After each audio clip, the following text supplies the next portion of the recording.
chikomba changu ndetodana naye nyangwe nhamba dzake dzefoni izvo ichi chikomba changu ndetodana naye nyangwe nhamba dzake dzefoni izvo zvindodzisiwa une musoro 078 078 071 91 98 25 25 633 071 98 25 25 633 number. Raphael Signs, a specialist in designing, printing, signage, all vehicle branding, 3D signage and window branding, indoor and outdoor signs. For all your banner designs and print, contact us for a free quotation on the numbers on your screen, or email or visit us at 91 Livingstone, Corner 8th Street in Harare. Raphael Signs, our portfolio speaks for itself.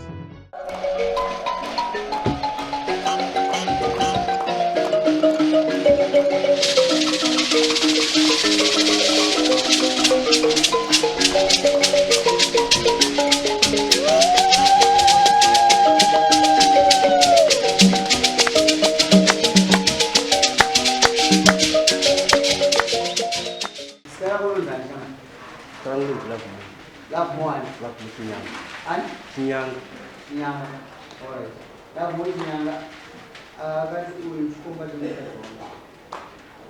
tikaisira kuti uyu ndakudzisa kuti asi kuya kuwitness kusikuwe mukomana vane zvekuita naye tandosaka isiri kuya asi susada kusaka umbowo diki nokuti vanhu havane tiri makotsi pachiwe shuwa kana munhu achinyengerwa mukadzi angashingireko chipoza mukadzi wake azviti zvimwe zvacho tine chifunga chemasadare tikunokuta itesting atine chikupa imwe tione zvinoikunda ipane zvandatokuonowa mukomana kushingirira zvacho tinongoda ukowo kuti tigonobata mukomana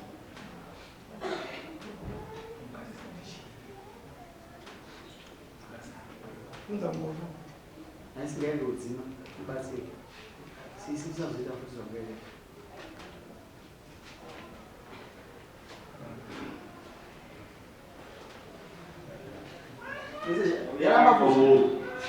Imi foni yeshaisona matiwa chaura na Blessing. Ichokwadi? Ya, ichokwadi. Unasipa speaker? Munogona kutaura imi chokwadi chenyu. Bozi imi ndoda kuziva. Bozi ngaidiye varundi nzvenga vachisvisa. Imi ndinogona kutaura chokwadi chenyu. Nokuti ndimi mune foni yaishandisa. Alright. Chaitika ndezvekuti madhezi ekutanga ari mafirst days. Amaidziva iuya kumakwati nekumbira foni but lekutanga havanondibudira pachena. Vaindibvunza kuti ndinoda kutaura nasekuru wangu. Saka vachiuya chikwereta zvinhu musho. Vachita sekuru wangu anobhadhara, sekuru wangu anobhadhara. Zvino inini mulungu wangu wainga akamutira sitoku chikwereti chese chabhadhara ndakabvunza ndakati naidi sekuru wenu wacho havasati vauya here ndikudawo mari yangu. Zvandingana vanouya mushokumeni wani. Ndatengazienda wako kwandiratidza Blessing chikomba chawo ichi. Ndopandakabva ndati ndobva vati chinaenge chikupai mari yacheni. Ndobva wabhadhara rega neBlessing haanobasangisa mari. Ndopandakazoona Blessing uye wobva ndamubvunza kuti nai ndimi sekuru wamaidhiye. Zvanzi ndini ndatanga kukwereta zvinhu mushopu. Saka vakati imi ndini chabhadhara mari yacho. Ndobvatonti chokwadi muzukuru wangu munhu asi zvinoitwa ndezvekuti aimbotengesa fish kubasa kwedu kwatoshandira saka ndakamukwereta fish ndakati ndozobuda ndiri kubhadhara saka ndakasarwa neakaunti yake inoita $8 saka ndoyakusira ati ndinetsere nekuamba kwangu wabva ndaziva kuti nhai imi munoti maidhii muzukuru wenyu pakudii mbonyatsendiudze chokwadi ndikati chokwadi ndendikuudzei maidhii ndodana nawo asi ukama hwena hweiko asi maidhii todanana takatobvira kudhara ndatombotanga nhasi ati atone nguva ndingatati kuni munodana mukadzi wemunhu kuti zviite sei kwemimi vanongondipindura vangotsika-tsika vanhu vangatongoti mhino zvenini nyaya kazonzi yazobuda ini ndichakutaurai ndomazvira ndoita Une zvimwe handizozvese unozvese. izvi zvinhu zvokuti zvinogona kungonzi mutaura so since apa inanonzwi kwandichitaura pafona munhu aitongobvunzwa pamwe akaudzwa matauriro aitanga atibvunzwa saka handizive noti dare richikwirwa rakanzi rina witness ane mameseji saka handisi kuziva kuti makati mimi first time zvakanzi witness ndaauya makati mupurisa ndaaende nesamon kuna witness kuti achiuya last week anoshandiswa witness ichavo handina kukama naye haishamwari haasi kana shamwari yangu handina kukama naye mai mamai achikumbira kwambotitaurirawo nezvechikombo ichi chikombo changu ndetodana naye nyangwe nhamba dzake dzefoni izvo zvindodzisiwa ichi chikombo changu ndetodana naye nyangwe nhamba dzake dzefoni izvo zvindodzisiwa une musoro tauraitisi 078 078 071 071 071 91 91 98 98 25 25 633 071 071 98 98 25 25 633 namba yako kana iri yako mwakaikirema namba yangu but ninyeye kuda namba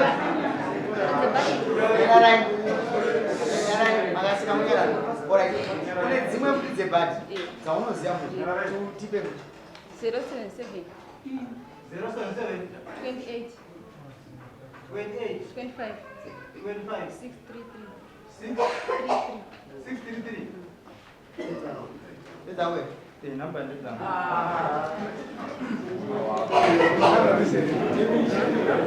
makarara mese here makarara mese asi maane nguva kudanana wakushowo unozorambo taura chokwadi namba ichimwa araradzizikirema mafungiro ako ini mafungiro angu pamusoro hakuna kufunga ziva sezvinhu zvakaitika paane nguva nokuti inini yangu ikuti painzi pana witness handiti but witness haisi yako handiyaidai iwewe kakuna kuti witness kuti witness taisapasaidi handiti anofoni nhamba mbiri communication dzataura nhamba nemusoro unoziva kuti kana wakutaura nhamba dzako dzofoni nomusoro wagara uchizoona kudhara zimbiri waivapeechiyama nhamba mbiri dzafoni iweyo nhamba zvikangofana kuti inini ndikaclaima nhamba dzemunhu hatadziziva nhamba nemusoro kana wabvunzwa namwari ndinokubvunza ngati iyavamba yavo vabate nhamba foni dzavo dziri 2 wazokoti wapire chii waifonera nawo chii handinovapa foni nhamba dzangu asi kuti vanhu vakawandawo nenyaya vane nhamba vanefoni nhamba dzangu inini nharaunda unoita nezvekukanika nekudrive amai mune mota nganizagadzirwa ndini mushini wacho waigadzirwa ndosa vakabata nhamba ungabate nhamba usina sevhisi yaungawana nemunhu wako saka mushini ndini chazochita kutimba wazvinzwa wanzwa here ndivanhu vanosita nguva dai zvakaipa stereo yakangotikorera makupenaregera nobva kuno chete hatiti kuti vanhu varwe ndosakaona murume vairamba ashingirira nokuti akuita tinoita bezi tinokumbira regero wanzwa here but handikumbire regero pasina auraitachimuda munhu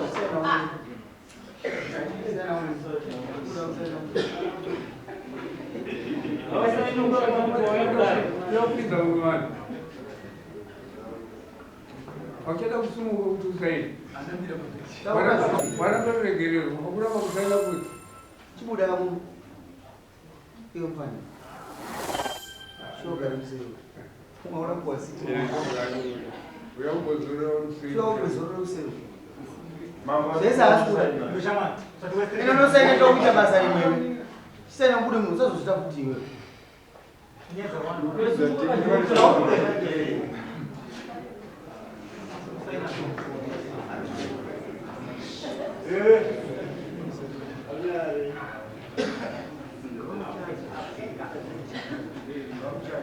Siapa nambah jauh? Oh nambah mana tuh jar? Saudara. Nah, itu tuh mau cuma dari dari, nah itu pun udah betul kan? Kasih muna, cukup. Bona yang mas main, udah cukup. Ini sih mau berjaga Uswa cage, aku apa dalam membeli. Berjaga macam mana jelas.